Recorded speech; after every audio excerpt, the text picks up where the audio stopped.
L'économie de marché a été bombardée sur la Russie en début 1992 et ça a provoqué un véritable séisme. Effondrement du pays, effondrement de l'économie. L'écrasante majorité des Russes ne savaient plus où ils en étaient, n'étaient pas sûrs de la façon dont ils se débrouilleraient le lendemain, y compris pour manger. Les salaires n'étaient plus payés, l'État ne payait plus ses fonctionnaires, il ne payait plus les retraites.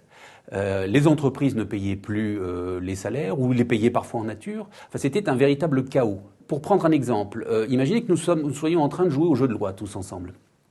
Et puis, au bout d'un moment, j'en ai marre du jeu de loi. Je dis, on va changer de jeu. Tout le monde est d'accord. Je sors une boîte que j'avais là, une boîte de jeu. Tiens, ça s'appelle Monopoly. Il y a tout dedans, le plateau, les dés, tout ce qu'il faut pour jouer. J'installe tout et tout d'un coup, je m'aperçois que, zut, j'ai pas la règle du jeu. Ben, c'est pas grave. On va commencer à jouer au Monopoly avec la règle du jeu de loi, et puis on inventera la règle du Monopoly tout en jouant. C'est ça le passage à l'économie de marché en Russie. C'est ça, cette privatisation qui s'est faite en dehors de toute règle, en dehors de toute loi, et qui a abouti au fait que un ensemble de l'ordre de 1500 personnes ont mis la main sur plus de 50% de la richesse nationale. Tout ça, ça a fait qu'aujourd'hui, l'esprit d'entreprise, l'entreprise, le profit sont très mal vus dans la population russe. Dites à un Américain, ce monsieur est riche. Il va penser instinctivement, ce monsieur est intelligent. Dites à un Russe, ce monsieur est riche, il va penser instinctivement, c'est un voleur. La corruption est un problème majeur en Russie. Les montants en jeu sont gigantesques. Simplement, je ne m'attarderai pas trop là-dessus parce que les entreprises étrangères ne sont pas concernées par ce problème. Ou en tout cas, celles qui le sont celles qui le veulent bien.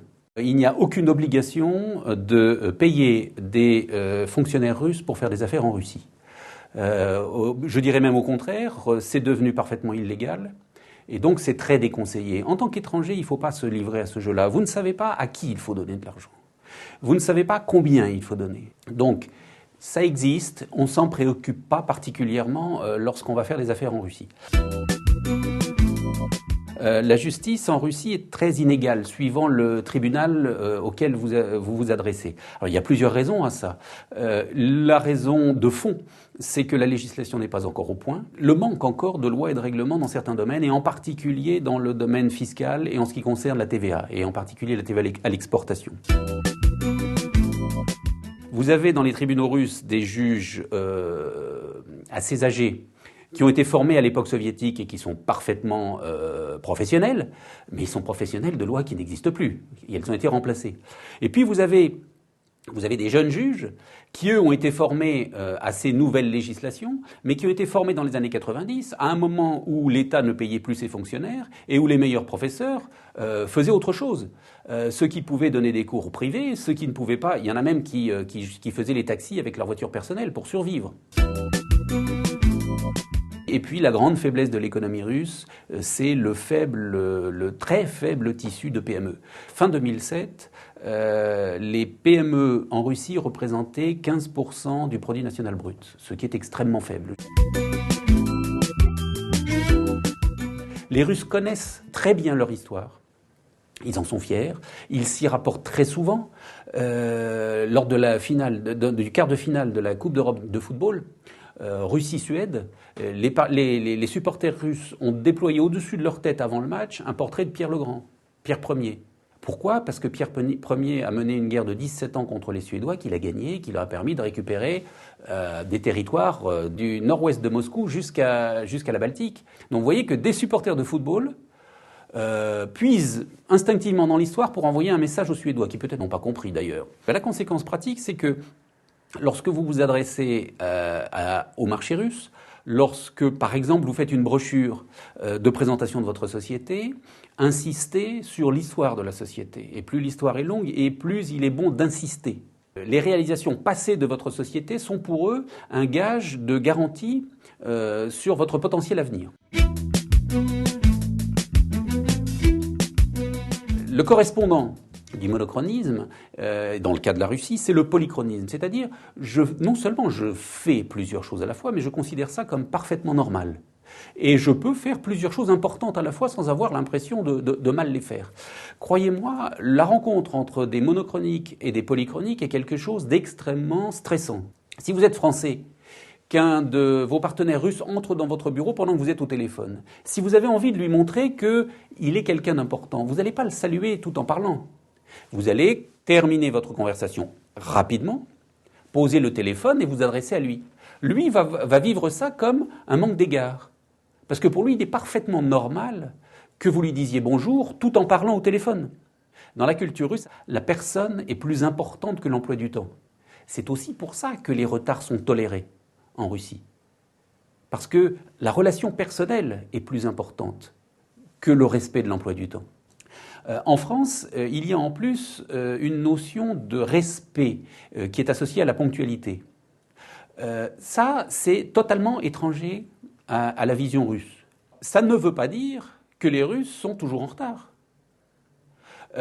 ou que le retard n'a pas de signification pour eux. Les Russes ont des montres. Les Russes savent ce que c'est qu'être à l'heure. Simplement, ils n'accordent pas à la ponctualité la même signification que nous. Et si vous voulez que vos employés arrivent à l'heure, il suffit de leur faire remarquer, en leur expliquant de façon compréhensible dans leur culture, et je vous garantis qu'ils seront à l'heure. J'ai dirigé une entreprise pendant 15 ans à Moscou, mes employés n'arrivaient pas en retard. Les relations dans la culture russe sont de type diffus. Alors diffus, c'est le terme qui est utilisé par opposition à spécifique.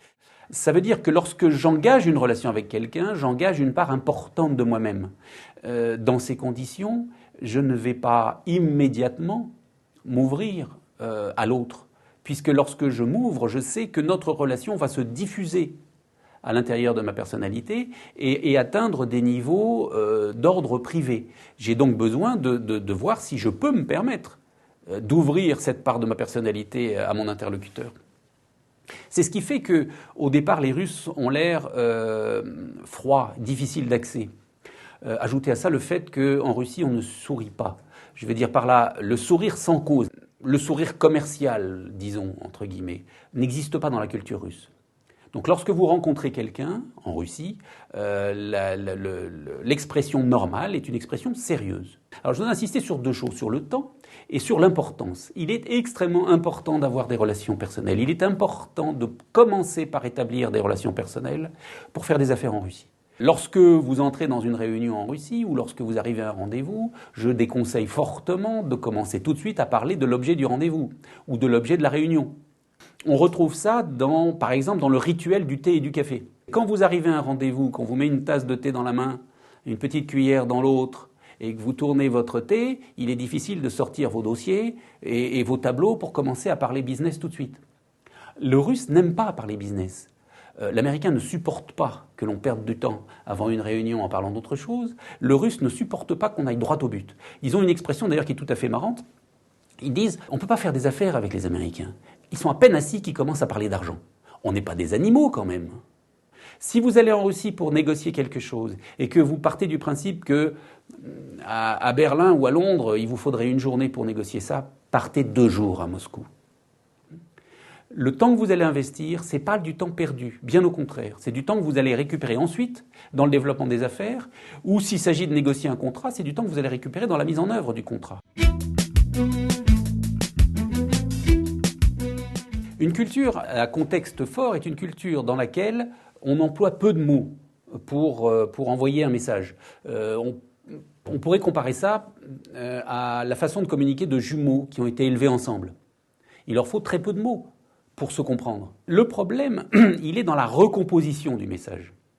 Lorsque j'émets un message à contexte fort auprès d'un Français, dans la culture française, il va recomposer la signification du message lui-même, inconsciemment.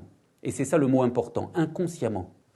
Lorsque le Russe, qui est également membre d'une culture à contexte fort, va recevoir ce type de message dans lequel la partie exprimée est faible, instinctivement, inconsciemment, il va recomposer. Le problème, c'est que le matériel utilisé pour recomposer, pour compléter la signification du message, n'est pas le même à l'émission et à la réception. Donc forcément, le message est différent. Mais comme le Russe a l'habitude de recomposer les messages, il ne dira pas aux Français « Attendez, vous ne m'avez pas tout expliqué, je n'ai pas tout compris ». Il aura l'impression d'avoir compris, mais il aura compris quelque chose de différent, parce qu'il l'aura recomposé avec du contexte qui n'est pas le contexte français. Alors la solution, lorsque l'on traite avec des Russes, c'est d'être très détaillé dans ses messages. Et même si on a l'impression d'enfoncer des portes ouvertes, je dis souvent à mes clients, si vous avez l'impression d'enfoncer des portes ouvertes, c'est que vous êtes dans le bon chemin, continuez. Expliquez tout dans les détails. Ne partez pas du principe que cela va sans dire. Dans les relations interculturelles, rien ne va sans dire. Il faut tout dire et il faut tout détailler. Dans les années 90, les entreprises russes étaient intéressées à collaborer avec des entreprises étrangères parce que les entreprises étrangères arrivaient avec de l'investissement, avec de l'argent. Aujourd'hui, la Russie a de l'argent. Les cours du pétrole ont évolué et les entreprises ont moins besoin des étrangers comme apporteurs de capitaux, mais ils ont toujours besoin des étrangers comme apporteurs de savoir-faire. C'est un pays de plus de 140 millions d'habitants. Qui sont des gens extrêmement éduqués et ils sont très demandeurs de produits de consommation. Donc il y a un véritable intérêt commercial à travailler avec la Russie. Et puis les Russes ont intérêt aussi à travailler avec les Européens. Donc là il y a une volonté dans les deux sens.